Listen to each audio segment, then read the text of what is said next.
बोलिए श्री सद्गुरु देव की जय, संत समाज की जय, भक्त समाज की जय। धर्म प्रेमी सज्जनों एवं माता बहनों, मां वसुंधरा की गोद में खेलते हुए होनहार नन्हे मुन्ने प्यारे बच्चों,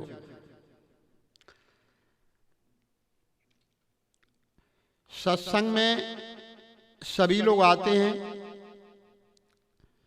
कुछ लेने के लिए, लेकिन किसी किसी का संस्कार होता है जो सत्संग का लाभ उठा पाते हैं। कोई कोई तो ऐसे होते कुछ ना मिले तो बदलाव तो करते हैं, लेकिन बदलाव करने का भी ढंग अलग अलग तरीके से होता है। कोई तो अपने विकारों का बदलाव करते हैं और कोई कोई कुछ ना बदलाव कर तो जूता चप्पल ही बदल के ले जाते हैं। तो बताओ इनने क्या बदला? जो हमारा संस्कार और हमने खराब कर लिए। तो इसी प्रकार से जो मनोविकार हैं, विकारों को बदलना चाहिए सत्संग में, और विकारों से ही आपको लाभ हो सकता है। संसार में जितने विकार हैं, विकार ही सबको परेशान करते हैं। जब तक विकारों का त्याग नहीं करेंगे तब कुछ होने वाला नहीं। भक्ति कहते हैं, भक्ति जानते हैं, चलो भक्ति करेंगे। पानी का लोटा चढ़ा दिया, महादेव पे चढ़ा दिया, चलो भक्ति हो गई। और कोई पेड़ों पर पानी को चढ़ा देते हैं, भक्ति हो गई। लेकिन अपने घर वालों को कभी पानी दिया है? घर वालों को कोई पानी नहीं दे पाते, तो भक्ति फिर काहे की? ऐसा लोटा चढ़ाने से, पेड़ पौधों पे पानी डालने से क्या हुआ? तो इसी प्रकार से हमारे बुजुर्ग हैं, वो ब्यासे बेचारे प्यासे मर रहे हैं, भूखे मर रहे हैं। तो सभी शास्त्र कहते हैं कि मातृ देवो भव, पितृ देवो भव, अतिथि देवो भव, आचार्य देवो भव, यही तो देवता हैं। लेकिन इनकी सेवा तो हमने नहीं करी, तो ये खुश होंगे फिर? तो इसी प्रकार से हम सोचें कि वास्तव में हम किन की सेवा करें? मानव प्राणी की सेवा करना चाहिए।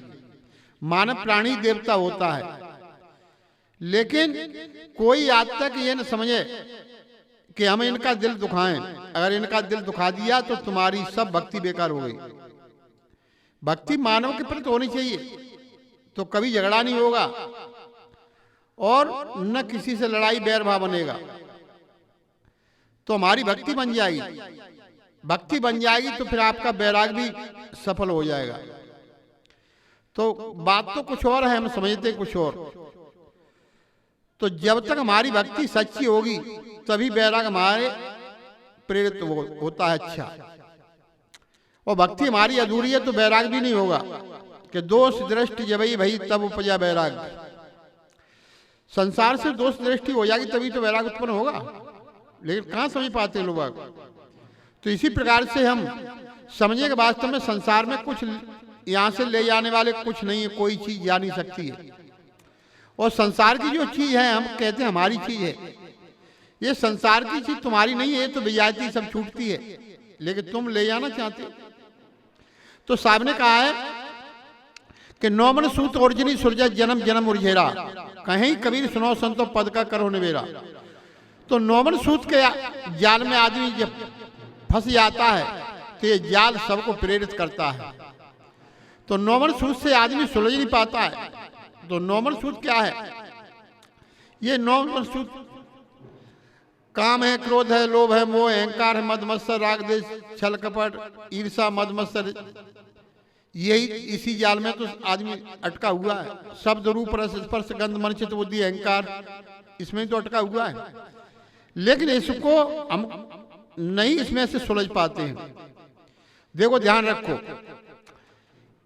एक बेचारा किसान था, तो किसान के पास खेती कम थी, तो संत महात्मा आते रहते उनके यहाँ। तो संत ने कहा कि अपने भक्त से कि भक्त ऐसा करो तुम कि अमुक जगह खेती बहुत मद्दी मिल रही है और यहाँ आपकी मैगी यहाँ से बेच करके वहां दूनी खेती आ जाएगी, तो यहां से बेच दो तो वहां ले लो। तो उन्होंने कहा कि कहाँ, कौन सी जगह, उन्होंने पूछ ली कहाँ। इसी प्रकार से कई जगह उन्होंने बता दी और भक्त पहुंच गए। तो वहां कहा कि 5,000 रुपए पहले जमा करने पड़ेंगे आपको, और यहां से तुम चलो, जितनी दूर चलते रहोगे उतनी कितनी भी खेती घेर सकते हो। और उनने वहां खूंटा गाड़ दिया और कहा जितनी तुम घेर सकोगे पहले 5,000 रुपए जमा तो करने पड़ेंगे, और जमा करके और जितनी दौड़ लगा लोगे पूरे दिन में, और फिर वापस आके खूंटी को आप छू लोगे तो आपके पैसे भी वापस कर दिए जाएंगे और खेती फ्री मिलेगी। उन्होंने कहा ठीक, बहुत बढ़िया बात है। सो भागता गया, चलता गया, लेकिन आदमी की अवस्था कभी पूरी हुई है न कभी होने वाली। चलता गया कि चलो और घेर लें, चलता ही गया। लेकिन उसने ये विचार किया कि पीछे खूंटे भी हमको, वो भी तो छूनी है। अब चलता गया, फिर वहां से फिर वो पीछे उसने सोचा कि चलो अब खूंटी कैसे हम छू पाएंगे। तो फिर भागता हुआ चला जा रहा है। लेकिन शाम हो गई तो लोगों ने कहा देखो अभी लौट करके नहीं व्यक्त किया है वो। तो देखा तो कम से कम 9 फुट पीछे ही रह गया, गिर गया। और 9 फुट पीछे गिर गया। तो लोगों ने कहा आओ ये खूंटी पकड़ो, जल्दी पकड़ो। मान गया अब तो मुझे इंच भी नहीं सरका जा रहा है। तो 9 मन सूत क्या, ये 9 मन फुट यही तो है। शब्द है, रूप है, रस है, स्पर्श है, गंध है, मन है, चित्त है, बुद्धि, अहंकार, यही तो 9 मन सूत है। और क्या है, यही तो 9 खूंटा है। तो इसी प्रकार से साहब ने कहा कि 9 मन सूत अर्जुन सूर्य जन्म जन्म उर्जेरा। इसी प्रकार से सब लोग इसमें उर्जे हुए हैं, लेकिन अपने को नहीं जानते कि मैं कौन हूं। अपने को जानो। तो एक हमारे गुरुदेव के गुरुजी थे, तो वो कहा करते थे कि हम ही हमारे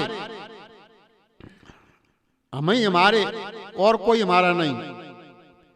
तो अपने को ही बताया कि हम ही हमारे, और हम हमारे समझ रहे संसार को। तो संसार कोई किसी का होने वाला नहीं। जो तुम हो तुम ही तो तुम्हारे हैं, हम ही हमारे, ना कोई हमारा। तो इसी प्रकार से जो तुम्हारे से पृथक कोई होता नहीं। तो इसी प्रकार से संसार में जो माना है वो सब छूट जाएगा। बड़े राजा रजवाड़े को छोड़ के चले गए, कोई साथ कुछ नहीं लेके गया। तो इसी प्रकार से संसार में जितने प्राणी हैं सभी संसार में आसक्ति में बंधे हुए हैं। आसक्ति का बंधन नहीं छूटेगा तब तक हम संसार सागर से छूटने वाले नहीं। संसार सागर से तभी छूट पाएंगे जो अपनी आसक्ति को व्यक्ति छोड़ देता है, वो अपने को समझ लेता है, तो संसार की आसक्ति छूटी जाती है। जिसने अपने आप को नहीं समझ पाया, और हंसो और गाल फुलाओ दो काम एक साथ न हो सकते, कभी न हुए न कभी होने वाले। क्यों कि इधर हम संसार का भी सुख देखना चाहते हैं और इधर अपने आप को भी जानना चाहते हैं। तो इसी प्रकार से हम सोचें कि संसार में दो काम एक साथ कभी न हुए न कभी होने वाले। तो अपने को जानो। ये शरीर मिला है, शरीर तो तुम्हारा है नहीं, और संसार की वस्तु तुम्हारी कहां से हो जाएगी। तो संसार की वस्तु तुम्हारी नहीं, तुम ही हो शेष में, तुम्हारे हिस्से से ही सब कुछ होता है। आदमी जो चश्मा लगा लेता है, दिखता नहीं तो चश्मा लगा लेता है।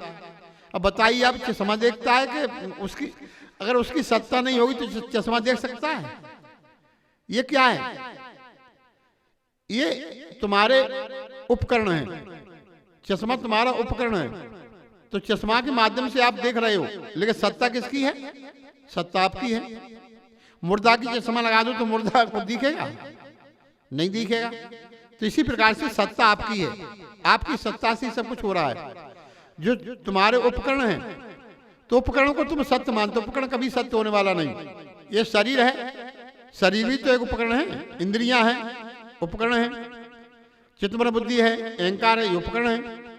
वास्तव में उपकरण जैसे चश्मा लगाई, ये भी उपकरण चश्मा की तरह है, लेकिन सत्ता आपकी है। आपकी सत्ता नहीं होगी तो ये फिर उपकरण कुछ करने वाले नहीं।